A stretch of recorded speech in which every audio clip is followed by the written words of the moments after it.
Orang yang mengatakan wujudku wujud Allah dan dia belum sampai di makom fana dan baqa, batal. Dia zindik, dia sufi palsu.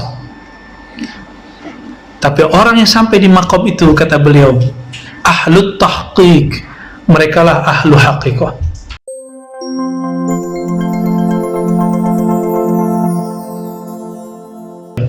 Kita masuk ke riwayat yang kedua. Bismillahirrahmanirrahim. Hadis ini diriwayatkan oleh Imam Hannad. Imam Hannad ini dulu saya mentakhrij hadisnya waktu tugas akhir di Ma'had, ya. Beliau ini guru daripada Imam Bukhari dan juga Muslim. Dan beliau ini punya kitab judulnya Az-Zuhud. Saya masih punya kitabnya, Az-Zuhud, Hannad ibn Sari. Kampungnya sama dengan Imam Al-Hakim At-Tirmizi, dekat, yaitu Darimi. Uniknya ke kitab ini, riwayat ini juga didapat oleh Imam At-Tirmizi ketika beliau berkunjung ke Kufah.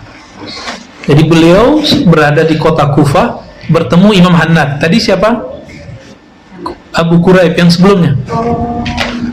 Imam Abu Quraib. Sekarang Hannad ibn Sari.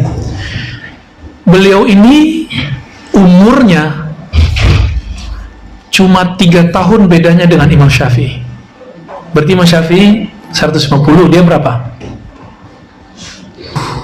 90. Kok aneh bisa ngitung sih, kan antum yang pinter gitu. 453 wafat 43. Jadi orang ini angkatan Imam Syafi'i. Jadi ketika Imam Tirmizi meriwayatkan dari Hannad, berarti dia sedang meriwayatkan riwayat yang aliyah, riwayat yang ali, riwayat yang tinggi secara sanad, karena dia berguru kepada orang yang satu generasi dengan Imam Syafi'i. Itu maksudnya, ya. Hannad ibn Sari dikomentari oleh Imam Ahmad bin Hanbal. Jadi ketika ada beberapa murid datang ke Baghdad, ini orang Kufah, santri datang ke Baghdad. Kata santri ini, ya Aba Abdullah, wahai Bapak Abdullah, itu kunyahnya Abu Ahmad bin Hanbal, Imam Hanbali, kalau aku pulang ke Kufah, aku belajar hadis dari siapa? Waktu itu Imam Hannad masih hidup, ya, karena lebih tua juga kan, lebih tua, dan ternyata muafatnya setelah Imam Ahmad 2 tahun. Apa kata beliau? Alaikum bihannad, hendaklah kalian berguru kepada Hannad. Jadi dulu ulama tuh saling rekomendasi. Oh, ngaji sama si anu, ngaji sama si anu, gitu, biasa, ya. Bahkan dulu ada Ibnu Abbas. Ibnu Abbas datang ke satu negeri, di kampung itu ada muridnya. Orang bertanya ke beliau, apa jawaban beliau? Persis kayak Syekh Hisham ditanya tentang tasawuf. Apa jawaban Syekh Hisham dulu? Kalian nanya kita tentang tasawuf, kalian itu gudangnya tasawuf. No, nanya no ke Abah Hanom, Sahibul Wafa, ya. Nah, sama nih, Ibnu Abbas juga mengatakan, apakah kalian bertanya kepadaku sedangkan di negeri ini ada fulan gitu. Jadi masalah kita di negeri ini jangan dibawa ke Timur Tengah. Mereka nggak paham-paham amat masalah kita di sini. Ini penyakit orang Indonesia dari dulu, orang Tanah Jawi yang mengerti, Imam Qurani mengerti. Ada persoalan wujudiyah perlu dibawa ke Medina, sampai di beritanya ke Imam Al-Qurani. Maka beliau tulis kitab. Itulah yang ditahqiq Fathur Rahman, ya, yang membimbing saya dalam ilmu makhtutat, ilmu filologi, dan yang mengenalkan saya dengan dosen-dosen ahli filosofi, ahli aksara, dan macam-macam. Ya, apa kata beliau? Ada persoalan berkembang di tanah Jawi, ashabul Jawiyin, begitu kata beliau, mengenai masalah wujudiyah. Orang yang mengatakan wujudi wujudullah, wujuduna wujudullah, wujudku wujud Allah.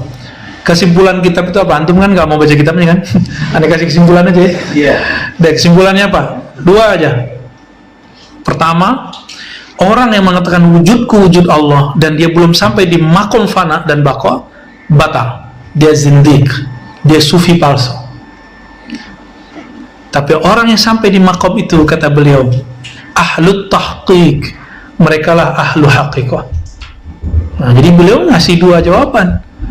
Ini yang benar cara jawabnya, karena beliau juga seorang wali, Imam Ibrahim Al-Qurani, sezaman dengan Muhammad ibn Abdul Karim Samman, mursyid tariqat Sammaniyah. Ya, sezaman juga itu angkatan guru-gurunya Sidi Ahmad Tijani itu. Ya, Sidi Ahmad Tijani. Ya.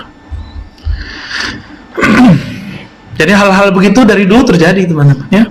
Nah, maka kita jangan kemudian membawa persoalan dalam negeri keluar. Dulu waktu Buya Hamka hendak lama ngaji di Timur Tengah, langsung didatangi oleh Agus Salim. Haji Agus Salim ini Buya juga, tuanku dia, alim, jago bahasa Arab, jago baca kitab, juga seorang pemikir, dan di akhir hayat menjadi sufi. Beliau ketika ponakannya kan jatuhnya apa tuh, ponakan pak kemenakan, saya lupa istilahnya, kemenakan ya. Buya Hamka, yaitu Tuan Abdul Malik kecil, pengen ngaji lama-lama di Timur Tengah. Apa kata beliau di Mekah Madinah ya waktu itu? Irja, pulang. Kamu harus menjadi seperti ayahmu. Di sini itu cukup haji, sembari haji, ngaji. Tapi kalau persoalan masyarakat, persoalan umat, kamu pulang ke kampungmu, kamu akan mengerti masalah di kampungmu. Karena persoalan kita beda. Persoalan yang di sini beda yang di sana. Contoh, Syekh Ali Juma ditanya orang, "Ya Sayyidi, ma hukmu tahlil?" Wahai Tuan Guru, apa hukum tahlil? Orang ini mungkin orang Jakarta atau orang mana ya, dia dengar istilah tahlilan. Ma hukmu tahlil ya Sayyidi? Kata beliau, tahlil wajib.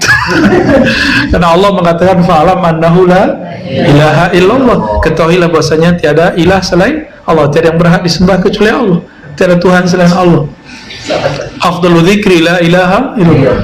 Akhirnya dia perbarui lagi pertanyaannya, la ya Sayyidi, su'ali an al-ijtima' bid-da'awat wa qira'ati suwar min al-Quran wa ila akhirih ba'da wafati ahad.